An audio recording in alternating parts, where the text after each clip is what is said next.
India market invest মাইন্ডসেটে আপনাদের স্বাগত। যারা চ্যানেল নতুন এসেছেন তাদেরকে হলো প্লিজ চ্যানেলটাকে সাবস্ক্রাইব করবেন, লাইক করবেন, বেল আইকনটা প্রেস করবেন, তার সাথে অল বাটনটা প্রেস করবেন, তাই নোটিফিকেশনটা কিন্তু সঙ্গে সঙ্গে আপনাদের কাছে কি পৌঁছাবে।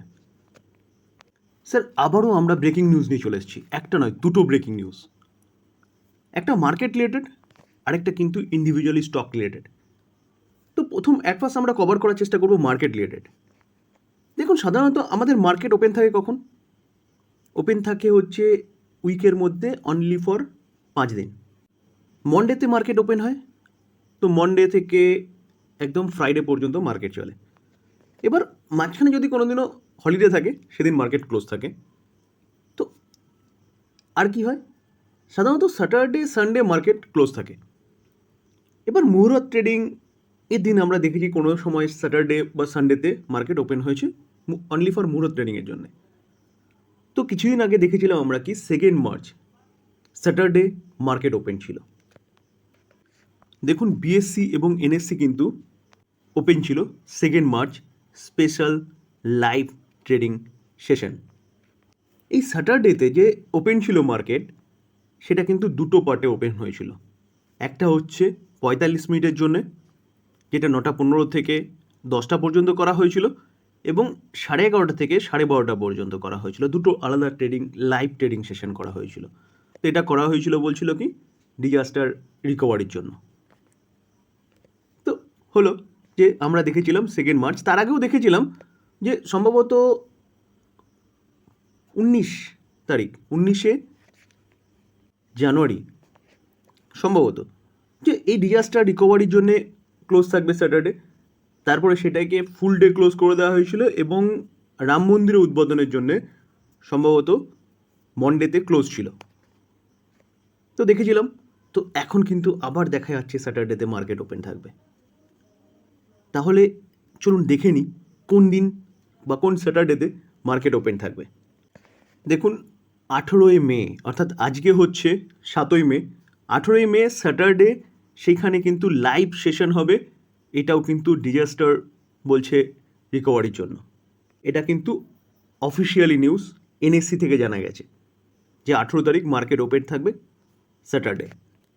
এই 18 তারিখকেও কিন্তু দুটো পার্টে ভাগ করা হচ্ছে, অর্থাৎ দুটো ট্রেডিং সেশন দেখা যাবে। ফার্স্ট ট্রেডিং সেশন 9টা থেকে শুরু হবে, প্রি মার্কেট সেশন যেটা হয় 9:15 ওপেন হবে, 10টা কিন্তু ক্লোজ হয়ে যাবে, 10টা AM ক্লোজ যাওয়ার পরে কিন্তু আবার ঠিক 11:30 মার্কেট ওপেন হবে। 11:30 থেকে 11:45 থেকে পর্যন্ত, কিন্তু 11:45 PM পর্যন্ত হচ্ছে প্রি মার্কেট সেশন থাকবে, এবং তারপরে 11:45 মার্কেট ফুললি ওপেন হবে, 12:40 পর্যন্ত কিন্তু চলবে। তাহলে এই দুটো ট্রেডিং সেশনে কিন্তু 18 মে হচ্ছে হতে চলেছে। দেখুন এই আর্টিকেল দেখলে দেখা যাবে this exercise is for the equity and equity derivative segment only to ensure A control environment. All securities and future contract will have a maximum price band 5% for the day, মানে সেই দিনের জন্য কিন্তু এটা করা হচ্ছে। দেখুন এই আর্টিকেল দেখলে দেখা যাবে securities currently trading within the 2% of lower price band will remain within their respective bands. তো এই আর্টিকেল দেখলে দেখা যাবে, দেখুন এই নিয়ে কিন্তু 3বার স্যাটারডেতে হচ্ছে মার্কেট ওপেনিং হয়েছে। আমি ডেটটা একটু ভুল বলেছিলাম, আমি 19 জানুয়ারি বলেছিলাম, এটা 20 জানুয়ারি ছিল। আর মন্ডেতে অর্থাৎ 22 জানুয়ারি হচ্ছে রাম মন্দিরের জন্য সেদিনকে বন্ধ রাখা হয়েছিল। এবং তার পাশাপাশি আমরা 2রা মার্চও দেখেছিলাম যে কি মার্কেট একই কারণের জন্য, এই 18 মে যেই কারণের জন্য হচ্ছে ওপেন থাকবে, একই কারণের জন্য কিন্তু হচ্ছে ওপেন ছিল। তো যারা 2রা মার্চ দেখেছেন সেরকমভাবে একই রকমভাবে কিন্তু 18 মে হচ্ছে মার্কেট ওপেন থাকবে। এই নিউজটা কিন্তু জাস্ট কিছুক্ষণ আগে ডিক্লেয়ার হয়েছে। দেখুন 7 মে 6টার পরে ডিক্লেয়ার হয়েছে। তো স্যার এটা আমরা যারা মার্কেটে আছি তাদের অবশ্যই জানার দরকার ছিল, তার জন্য কিন্তু এই ভিডিওর মাধ্যমে আপনাদের জানানোর চেষ্টা করলাম। চলুন এবার নেক্সট যে ব্রেকিং নিউজটা পাওয়া যাচ্ছে সেটা দেখি। দেখুন স্যার বিপিসিএল যে কোম্পানিটা, এই কোম্পানিটা আজকের দিনে দেখলে দেখা যাবে 1%-এর কাছাকাছি কিন্তু ডাউনফল হয়েছে। তো কোম্পানিটা যখন ওপেন হয়েছিল না, প্রায় 4% আপার মানে ওপরে ওপেন হয়েছিল কিন্তু। তো মার্কেটে প্রেশার ছিল, যার জন্যে কোম্পানিটা নিচে এসছে এবং অবশেষে কিন্তু একটা নিচেই ক্লোজ দিয়েছে। তো আগের দিন কিন্তু আমরা এইচপিসিএল নিয়ে একটা নিউজ কভার করেছিলাম, যেখানে কিন্তু আমরা আলোচনা করেছিলাম এইচপিসিএল কি বোনাস দিতে চলেছে কত তারিখে, 9 তারিখে, অর্থাৎ 9 মে। সেটা কিন্তু তারা বিএসসিকে জানিয়েছিল যে 9 মে তারা কি করতে চলেছে, তারা বোর্ড মিটিং করতে চলেছে। Q4 রেজাল্টের সঙ্গে সঙ্গে কিন্তু কোম্পানিটা বোনাসও দিতে পারে, কে, এইচপিসিএল। তো বিপিসিএলকে নিয়েও কিন্তু একই ধরনের নিউজ পাওয়া যাচ্ছে, যার জন্য আজকে কিন্তু কোম্পানিটা ভালো একটা ওপেন হয়েছিল। তো মার্কেটের প্রেশারের জন্য কন্টিনিউয়াসলি নিচে এসছে। তো বিপিসিএলের রেজাল্টও হচ্ছে 9 তারিখ, অর্থাৎ 9 মে।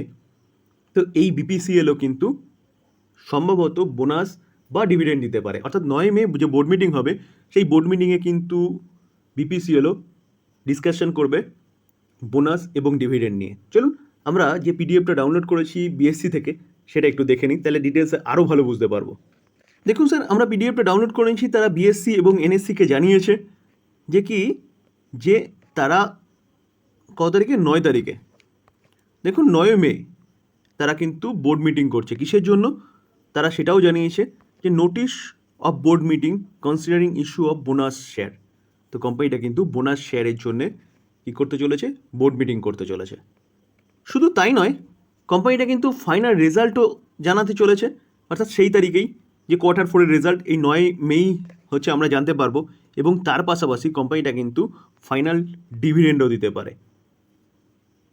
তো স্যার এই যে ফাইনাল ডিভিডেন্ড, এটা আমি আগে অনেকবার কিন্তু আপনাদের বলেছিলাম যে কোম্পানি ফাইনাল ডিভিডেন্ড দেয় সেটা কিন্তু শেয়ার হোল্ডারদের অ্যাপ্রুভালের পরে তারপরে পাবেন। তো এটা তো বোঝা গেল, কিন্তু এই যে বোনাস যদি কোম্পানি ইস্যু করে, তাহলে বোনাস ইস্যু করাটাও কিন্তু সেটাও শেয়ার হোল্ডারদের অ্যাপ্রুভাল কিন্তু লাগবে। শেয়ার হোল্ডারদের অ্যাপ্রুভাল না হলে কিন্তু কোম্পানি বোনাস দিতে পারবে না, যতই বোর্ড কনসিডার করুক না কেন। তো সাধারণত দেখা যায় কি, যে শেয়ার হোল্ডারদের অ্যাপ্রুভাল পেয়ে যায়, কারণ প্রত্যেকটা শেয়ার হোল্ডারই চাইবে যে তাদের শেয়ার নাম্বার অফ শেয়ার বাড়ুক, কারণ এটা কিন্তু একটা হিডেন বলতে পারেন একটা মজা বোনাসের। এই কোম্পানির শেয়ারটা যত সস্তা হবে তত প্রচুর মানুষ সেই শেয়ারটাকে বাই করবে, ভলিউম বেশি আসবে, কোম্পানিটা আরও ওপরে ওঠার সম্ভাবনা কিন্তু তত বাড়তে থাকে, যদি কোম্পানিটা ফান্ডামেন্টালি স্ট্রং কোম্পানি হয়। ঠিক আছে, যদি আজকে উইপ্রো 19 বার না 20 বার হচ্ছে বোনাস দিয়েছে, বোনাস এবং স্প্লিট মিলে দিয়েছে, তো অতবার যদি না দিত না, তাহলে উইপ্রো শেয়ার না হলেও লাখে চলতো। ঠিক আছে, আমরা এমআরএফের শেয়ার বলি না, লাখে নয় কোটিতে চলতো। এরকম একটা বোনাস, এই বোনাস দিয়েছে বা স্প্লিট দিয়েছে বলে উইপ্রো কিন্তু আজকে এত কমে পাওয়া যাচ্ছে, যেটা আমার আর আপনার হাতের নাগালের মধ্যে রয়েছে। ঠিক আছে, তার সাথে তো ডিভিডেন্ডের একটা ব্যাপার থাকে, যে কোম্পানি ডিভিডেন্ড ডিক্লেয়ার করলে যত নাম্বার অফ শেয়ার বাড়বে তত কিন্তু আপনার ডিভিডেন্ডের আপনার ঘরে ঢুকবে। তো এই বোনাসের কিন্তু একটা হিডেন মজা রয়েছে। তাই বলে এটা বলছি না যে বোনাস দিচ্ছে বলে সেই কোম্পানিটাকে বাই করতে হবে। আমরা যদি কোম্পানিটার শেয়ার হোল্ডিং প্যাটার্ন দেখি, দেখুন মার্চ 2024 প্রোমোটার কতটা রয়েছে, প্রোমোটার 52.98% স্টেক হোল্ড করছে। আর প্রোমোটার হচ্ছে ভারত সরকার। তো স্বাভাবিকভাবে প্রোমোটারের কাছে এতটা স্টেক আছে মানে শেয়ার হোল্ডারদের অ্যাপ্রুভাল কিন্তু পেয়ে যাবেই। তো সেই জায়গায় দাঁড়িয়ে কিন্তু কোনো সন্দেহ নেই। দেখুন এফআইএস কতটা, foreign institution investor 16.79% stake hold করছে, ডিআইএস 21.30% স্টেক হোল্ড করছে। আবার এখানে গভর্নমেন্ট বলছে প্রায় 1%-এর কাছাকাছি স্টেক হোল্ড করছে, পাবলিক অনলি ফর 8% রয়েছে। তাহলে বলতে পারেন 92% কিন্তু promoter FIs DIs stake hold করে রয়েছে। কেন হোল্ড করে রয়েছে? কারণ কোম্পানিটা যেই সেগমেন্টে কাজ করে সেই সেগমেন্টে কিন্তু কোম্পানিটা ভালো কাজ করছে, বা এখন বলতে পারেন যে গভর্নমেন্ট বিভিন্ন পদক্ষেপ নিয়েছে, তার জন্য কিন্তু কোম্পানিগুলো আরও ভালো পারফরমেন্স করছে। স্যার মার্কেট ক্যাপ অনুযায়ী যদি দেখি, তাহলে রিলায়েন্স ইন্ডাস্ট্রি হচ্ছে 1 নম্বরে রয়েছে। তো রিলায়েন্স ইন্ডাস্ট্রি কী কাজ করে? পেট্রোলিয়াম, রিফাইনারি এসব কাজ করে। তো এই কোম্পানিটাও কিন্তু সেই সেগমেন্টে সেই কাজই করে। আইওসি 2nd নম্বরে রয়েছে, বিপিসিএল কিন্তু 3rd নম্বরে রয়েছে। আমরা কালকে এইচপিসিএলকে নিয়ে আলোচনা করেছিলাম, সেটা 4th নম্বরে রয়েছে। তো এই কোম্পানিটার মার্কেট ক্যাপ কিন্তু 1,31,130 করোড়। আমরা যদি কোম্পানিটার রিটার্ন দেখি, দেখুন কোম্পানিটা 1 বছরে কীরকম রিটার্ন দিয়েছে, 1 বছরে 64% রিটার্ন দিয়েছে। আমরা যদি কোম্পানিটার 5 বছর রিটার্ন দেখি, 5 বছরে দেখলে দেখা যাবে 66% রিটার্ন দিয়েছে। ওকে, আমরা যদি ম্যাক্সিমাম চার্ট প্যাটার্ন দেখি, তাহলে দেখলে দেখা যাবে দেখুন কোম্পানিটা ভালো করছিল, কিন্তু এই টাইম পিরিয়ডে কিন্তু কোম্পানিটা হচ্ছে একদম কনসোলিডেট করছিল বা নিচে এসছিল বলতে পারেন। এখন কোম্পানি ভালো করছে কেন? কারণ কোম্পানি তার চিন্তাভাবনা বা থিঙ্কিং কিন্তু পুরো চেঞ্জ করেছে। তো সেই জায়গায় দাঁড়িয়ে কিন্তু এই কোম্পানিটা লাস্ট 1 বছর বা 1.5 বছরে কিন্তু ভালো একটা পারফরমেন্স দেখিয়েছে। তো স্যার এই কোম্পানি নিয়ে কিন্তু আপনি চিন্তাভাবনা করতে পারেন। দেখুন বাই করবেন কি সেল করবেন পুরো নিজের ডিসিশনে।